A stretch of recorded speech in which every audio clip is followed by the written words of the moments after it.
You know what hurts more than being hated? Being invisible. For 17 years, I lived like a shadow in my own family, cleaning, cooking, and serving, while my sisters smiled for photos and my parents bragged about them to everyone they knew.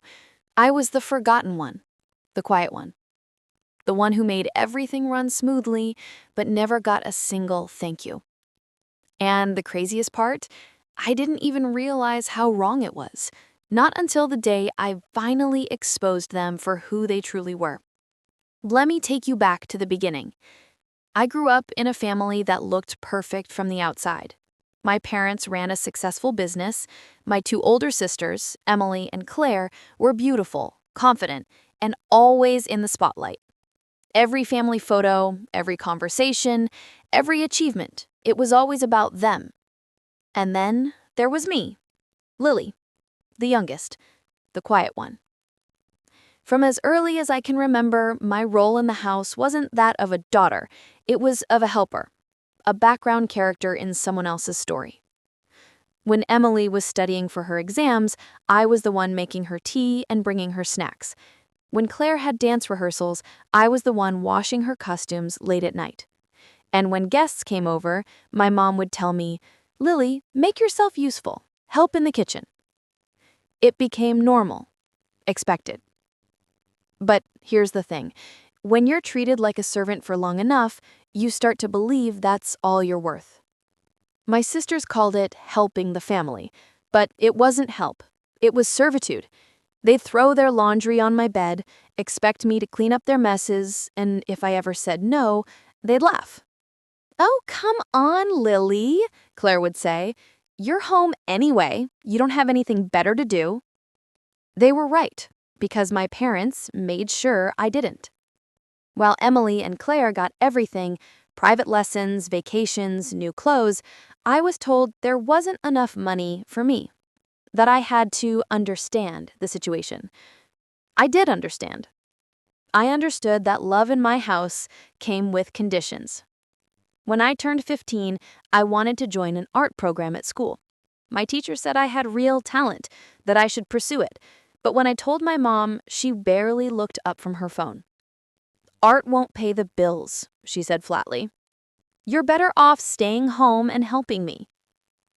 And that was it. Dream dismissed. Conversation over. I remember crying in my room that night, trying to convince myself she was right, that I was being selfish for wanting more. But deep down, something in me started to crack. Years passed. My sisters moved out, but not far. Emily got married to a wealthy lawyer. Claire became an influencer, posting pictures of her perfect life, and somehow I was still part of their labor force. Whenever they visited, my parents would call me, "Lily, your sisters are coming. Make sure the house is spotless." And I would, every single time. They'd show up, complain about traffic, drop their coats on the couch, and act like royalty in their own home. My mother would beam with pride, my father would pour wine, and I'd be in the kitchen, invisible again. But what they didn't know was that I had started keeping track. Every insult, every unfair task, every lie, because something inside me had finally woken up.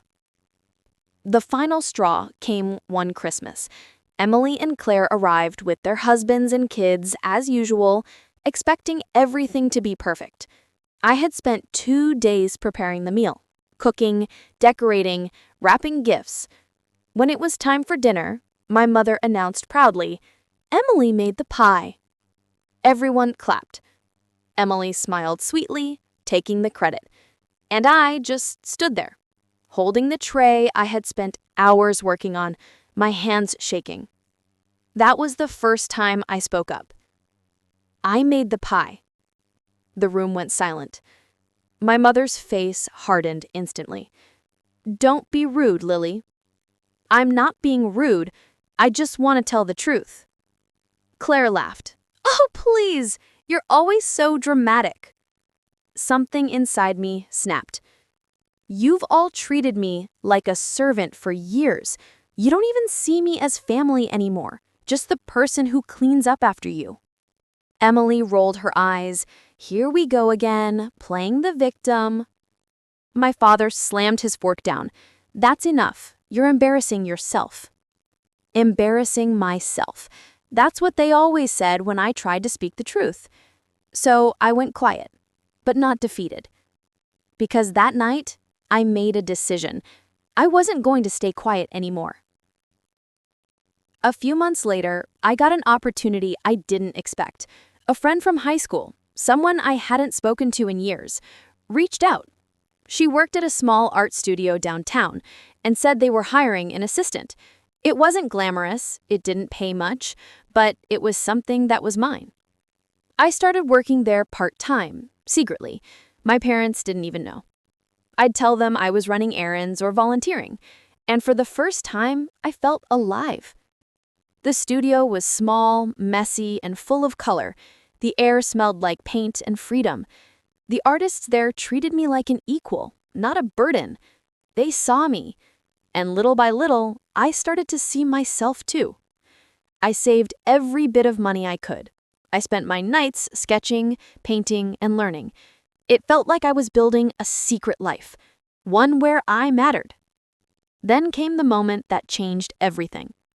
The studio announced a small exhibition for local artists.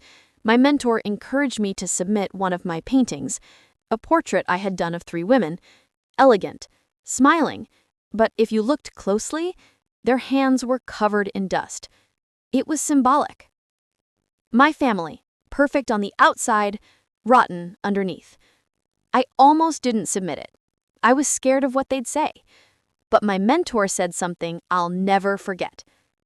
Art is truth. And truth always finds a way out. The night of the exhibition, I stood in a simple black dress, surrounded by people who didn't know my story, but who were moved by my work. I overheard someone say, "Whoever painted this really understands pain." They were right. And then, as if fate couldn't resist adding drama, my family walked in. My mother, my father, and both my sisters. They were dressed to impress, their usual performance-ready smiles. My mother hugged me tightly in front of everyone. "Oh, darling, you didn't tell us you were part of this." I smiled politely, hiding the storm inside me. It's a recent thing. They wandered around, pretending to appreciate the art, until they reached my painting. I watched their faces change. My mother's smile faltered, Emily's jaw tightened, Claire whispered something to her husband. My father looked at the label under the painting, my name printed clearly. He turned to me, his voice low. "This is about us, isn't it?" I didn't answer. The silence said everything. That night, I sold the painting for more than I'd ever earned in my life. The buyer said it was hauntingly honest. My family left early, of course. They couldn't stand the idea that my truth had become public. I sat there in that small cafe, stirring my coffee as Emily poured her story out. Her voice trembled in a way I'd never heard before. She told me about how the business my parents built, the same one that funded my sister's designer clothes, their vacations, their perfect lives, had finally crumbled. My father was drowning in debt. My mother was too stressed to function. And Claire, the family's shining star, had been publicly exposed for buying followers and fabricating sponsorship deals. For a moment, I just listened. Part of me wanted to feel sorry for them. After all, this was my family, the people I once would have done anything for. But another part of me, the part that had cried quietly in my room for years while they mocked me, couldn't forget. Then Emily leaned closer. "Lily," she said softly, "we need your help. You're doing well now, right? Maybe you can talk to your boss, see if there's a job for Dad, or a way to get some money flowing again." That was the moment I realized they hadn't changed at all. They weren't here because they cared. They were here because they thought I was useful again. I looked her straight in the eyes and said, "You're asking me to help the same people who treated me like a maid for 17 years?" She blinked, taken aback. It wasn't like that. Yes, it was exactly like that. Her silence confirmed everything. The truth is, they didn't come because they missed me. They came because their empire was collapsing and they thought I'd sweep up the pieces, just like I always did. I finished my coffee, left some cash on the table, and said the words I had waited years to say. You all made it clear who mattered in this family.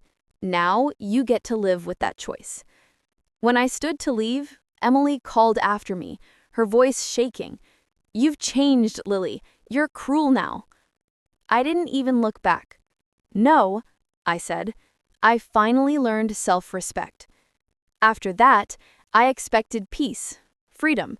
But if there's one thing I've learned, it's that toxic people don't just vanish when you say no. They fight harder to pull you back. A few weeks later, my father showed up at my apartment. I'll never forget that moment. Seeing him standing at my door, holding a grocery bag like it was a peace offering. He looked smaller somehow, older. "Can we talk?" he asked. Against my better judgment, I let him in. He sat down on my worn-out couch, glancing around the small space as if measuring how far I'd fallen from their world. But when he spoke, his voice wasn't angry. It was defeated. "I didn't realize how badly we treated you," he said quietly. "Your mother, she thought she was doing what was best. We both did." I wanted to believe him. I really did. But then he added, "If you could just lend us something to get back on our feet?" And there it was. The truth. Again. It wasn't an apology. It was a transaction. I stood up. "You're not here to make things right. You're here because you ran out of people to exploit." His face hardened. "That's not fair." "Fair?" I laughed bitterly. "Fair would have been you loving all your children equally. Fair would have been not turning me into a servant while you praised my sisters for breathing." He looked down, unable to meet my eyes. And for the first time, I didn't feel small. I didn't feel like the invisible daughter. I felt powerful because I finally saw them for what they were. When he left, he didn't say goodbye. Just like all those years before when I'd cook and clean and they'd walk right past me as if I didn't exist. Only this time, I was the one walking away. A few months passed. I threw myself into my art, into the life I'd built for myself from nothing. The studio grew. My paintings started selling regularly. One of them was even featured in a magazine. And then something unbelievable happened. One morning, I received an invitation to an art showcase in another city. They wanted me to display a collection under my name. It was the opportunity of a lifetime. The theme? Truth behind the facade. I didn't even hesitate. I knew exactly what I'd paint. I created a series of portraits, each one inspired by my family. My mother, with her smile that never reached her eyes. My father, hiding behind a desk piled high with money and guilt. My sisters, perfect and polished, but standing on cracked glass. Each brushstroke was a release, every color a confession. When the night of the showcase came, the room was filled with people, critics, collectors, strangers who felt something real in my work. The paintings glowed under the lights, and for the first time, I stood in front of them without shame. Halfway through the evening, I saw familiar faces at the door. My family. They looked completely out of place, awkward, quiet, unsure. Emily's husband wasn't with her this time. Claire's fake confidence had dissolved. My mother clutched her purse tightly, her lips trembling. They walked through the exhibit slowly, stopping in front of each painting.